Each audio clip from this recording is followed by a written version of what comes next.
Hi, today I will talk about why there is a geopolitical confrontation between the US and the China in the Indo-Pacific region. So, myself Ahmed, and once again I welcome to all of you on my channel UPSC Knowledge Network. See, to understand the geopolitical confrontation between the US and the China, first of all we will have to understand that what is the significance of the Indo-Pacific region. See, the Indo-Pacific is the most important region in the world because 65% of global population is connected to the Indo-Pacific region. First, second, 20 out of 33 world's mega cities are situated here.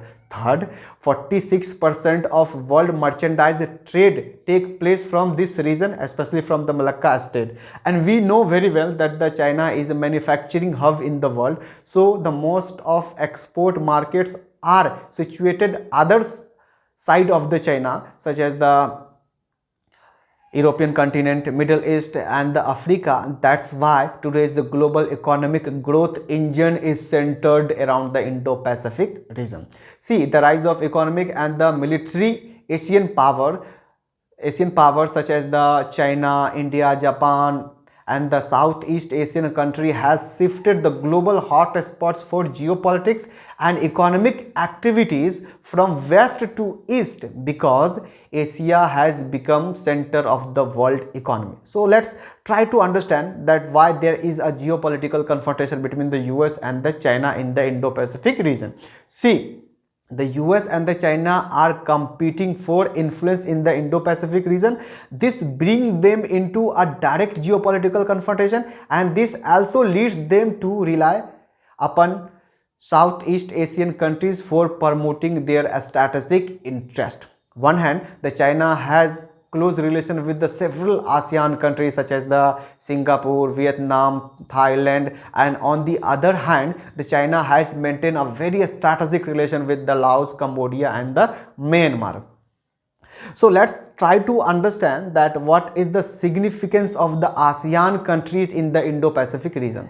See, the Southeast Asian region is represented by the ASEAN group, and the ASEAN is a regional organization consisting of 10 Southeast Asian countries, and this political and economic grouping form the central pillar of the Indo-Pacific region.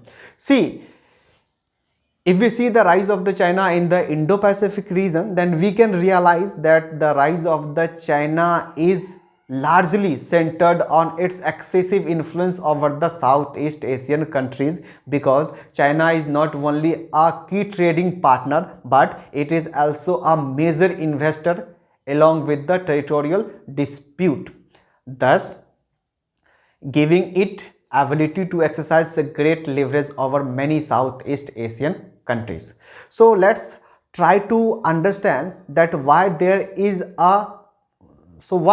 the Southeast Asian countries are trying to strike the balance between the rising Chinese influence and competing American influence in the Indo-Pacific region. See, most of ASEAN countries including the close American ally Singapore, Indonesia are heavily dependent on the China, especially with regard to trade and investment.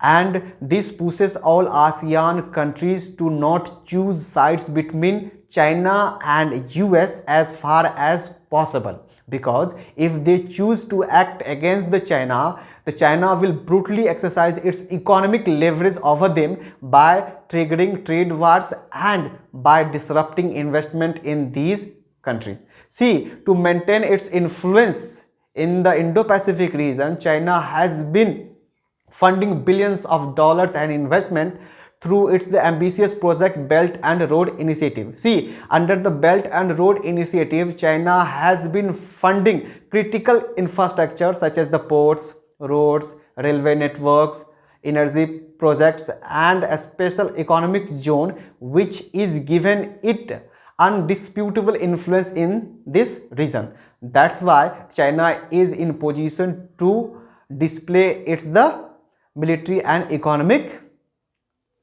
aggression, and that affects the ASEAN countries as well as the traditional influence of the US and its interest. And recently the Biden administration is trying to reinforce Obama's Asia-Pivot policy. The primary objective of Asia-Pivot policy is regional balancing, because Asia is more important related to other parts of the world. The Asia Pivot strategy focuses on soft power related to different areas such as the maritime cooperation, education, biosecurity, trade, and the climate change. So let's see that what is the role of India. See, India is a key pillar of the Indo-Pacific policy of the US, and India also has a very strong relation with the ASEAN countries. That's why the US is more eager to work with India, especially on all those initiatives that are focused upon the Indo-Pacific region. And this year I'm also going to be appear in the UPSC exam, and I hope so that I will be in position to write the mains of this year. Let's see what happens, and have a great day, and thanks for watching.